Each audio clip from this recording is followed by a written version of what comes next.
Fernández encabezó los actos conmemorativos por la independencia de la nación en la Plaza de Mayo.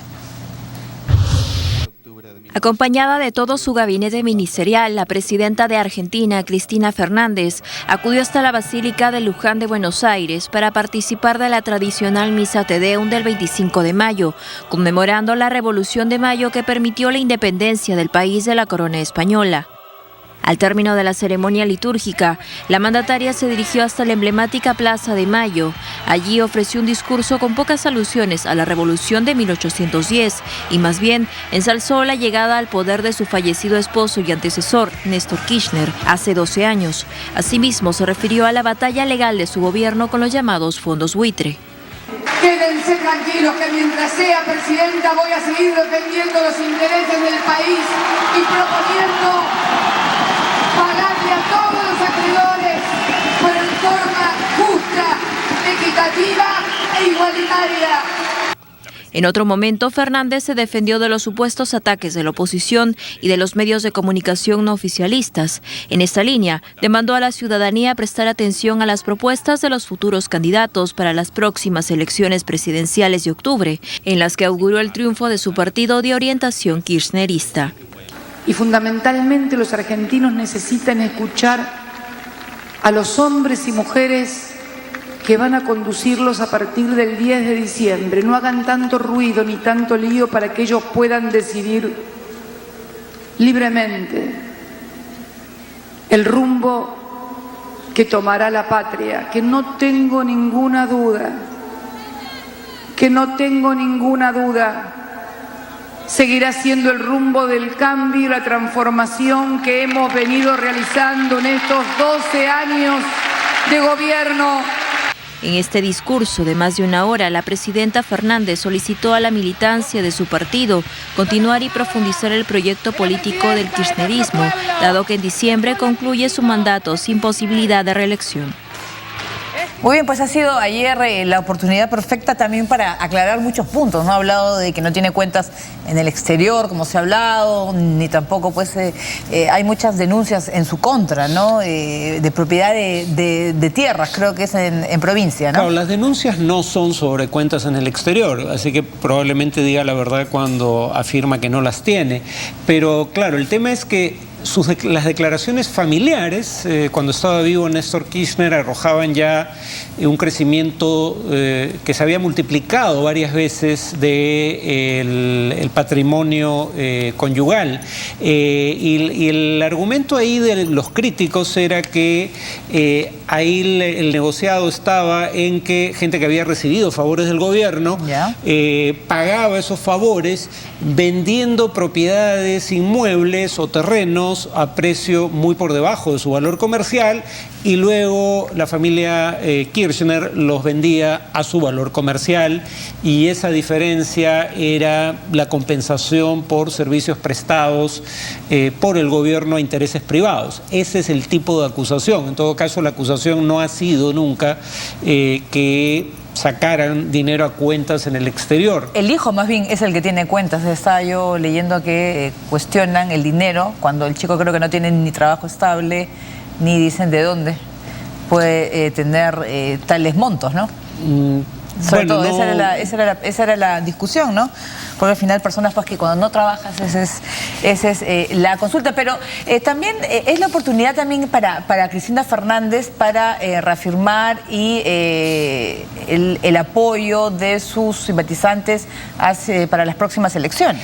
Bueno, es que Argentina ha adoptado un sistema parecido al de Uruguay en el sentido de que los partidos antes de presentar candidatos tengan que hacer primarias internas, primarias en las que sin embargo están obligados a participar todos los electores como si fuera una elección nacional. Y a decir verdad, en estas primarias el kirchnerismo no le ha ido del todo mal, por lo menos le ha ido mejor de lo que muchos hubieran esperado. En provincias como Salta ha logrado más del 60% de los votos. Claro, los distintos candidatos del kirchnerismo sumados han sumado más del 60% de los votos, mientras que la oposición unificada no llegaba obviamente al 40%. Entonces, digamos, el tema es que todavía hay una gran fragmentación electoral y primero no es claro que el kirchnerismo sea excluido de la segunda vuelta presidencial. hay una buena probabilidad de que un candidato kirchnerista, probablemente Daniel Scioli, pase a segunda vuelta. Y una vez que pase a segunda vuelta, digamos, habría que tener en consideración, por ejemplo, que si esa segunda vuelta fuera entre Scioli y Macri, el tercero en discordia, Massa, viene del peronismo y fue funcionario bajo el gobierno de los Kirchner, y por ende no es tan claro que sus votos fuesen endosados masivamente a Macri en una segunda vuelta. Incluso si Massa lo pidiera ese voto por Macri, no es claro que estos votos, parte de los cuales se autoidentifican como peronistas, se trasladen a Macri. Entonces, si bien no creo que sea la primera opción, no me parece improbable que el kirchnerismo gane. Muy bien, ahora vamos a hablar de otras informaciones. Una intensa llovizna recibió a la presidenta Dilma Rousseff a su llegada a México. La presidenta inició así una visita de Estado de 2 días a México, en la que ambas naciones buscarán reimpulsar sus decaídas economías. Rousseff se reunirá mañana con Peña Nieto en la capital mexicana para analizar mecanismos dirigidos a fortalecer la relación bilateral. Y el miércoles asistirá a una sesión de la Comisión Permanente del Congreso de la Unión. Se trata de la primera visita que Dilma Rousseff efectúa a México en lo que va de sus 2 gestiones, aunque será el 5º encuentro que sostendrá con su homólogo mexicano Enrique Peña Nieto. Muy bien, estamos hablando pues también de una visita de un país muy importante en América Latina con otro que de igual importancia, ¿no?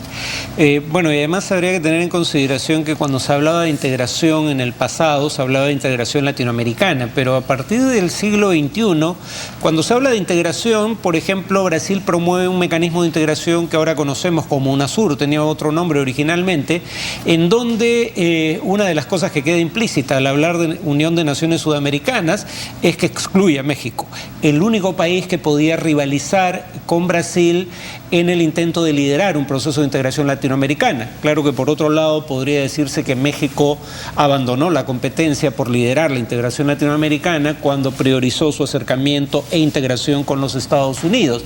El tema es que cuando uno ve el tipo de encuentros que está sosteniendo y piensa sostener Dilma Rousseff, parece que el eje ahora está en lo económico, dado que Brasil está ya virtualmente en recesión, y este va a ser un mal año económicamente. Son reuniones como la que tuvo hace poco con el primer ministro de China, la que está teniendo en México con el presidente Peña Nieto y con empresarios mexicanos, y la que va a tener en meses próximos con Barack Obama. Reuniones en donde el énfasis está puesto en la agenda económica, no en temas de política internacional. ¿En qué productos, por ejemplo, qué intercambio de productos, energético? El tema es que Brasil y México tienen un comercio muy pequeño para el tamaño de esas economías. Okay. Digamos, estamos hablando de 2 países que como conjunto representan más del 60% de la economía de América Latina, más de la mitad de las exportaciones, pero entre sí comercian muy poco, unos 9.000 millones de dólares con superávit para México. En parte porque hay áreas en donde en lugar de ser economías complementarias son economías que compiten. Por ejemplo, los 2 son grandes exportadores de autos, son los principales exportadores de autos en el hemisferio americano, pero también en parte por el hecho de que la economía brasileña es una economía relativamente cerrada. Entonces, su comercio exterior, a diferencia del mexicano, es una proporción pequeña del total de su economía. Muy bien, y también en Brasil ha caído uno de los capos de la mafia napolitana más buscados de Italia. Llevaba 30 años prófugo. El italiano Pasquale Scotti, líder de la mafia de la Camorra napolitana, fue detenido en Brasil, país en el que se mantuvo al margen de la ley por todo este tiempo. El trabajo en equipo de las fuerzas de seguridad brasileña, la Interpol y la policía italiana permitieron rastrear y arrestar a Scotti en la ciudad brasileña de Recife, en momentos en que llevaba a sus 2 menores hijas a la escuela.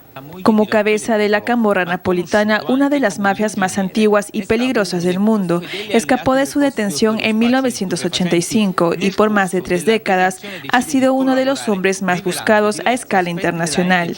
El italiano de 56 años de edad fue condenado en Italia en 1991 por más de 20 homicidios, así como por extorsión, resistencia, lavado de dinero, tenencia ilegal de armas y tráfico de drogas. Con su captura, las autoridades italianas están a la espera de la aprobación del pedido de extradición desde Roma.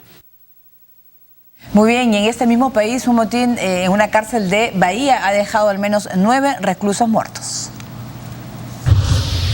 Un motín en una cárcel del estado brasileño de Bahía terminó con el saldo de 9 presos muertos, 4 heridos y la liberación de unas 70 personas que permanecían como rehenes.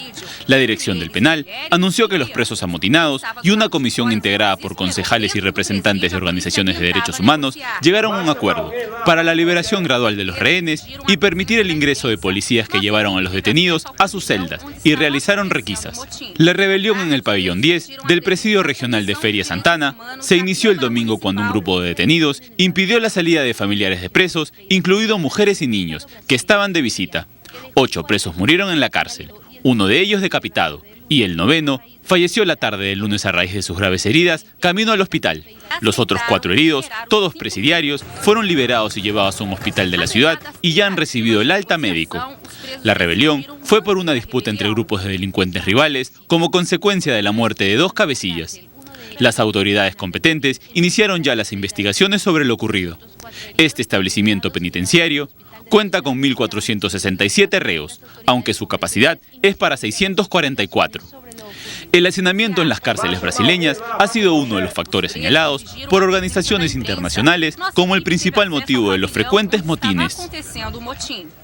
Bien, vamos a hacer nuestra primera pausa del programa. Vamos a regresar con información de Medio Oriente. Anuncian formalmente el inicio de una operación militar para liberar a la provincia de Anbar. Volvemos.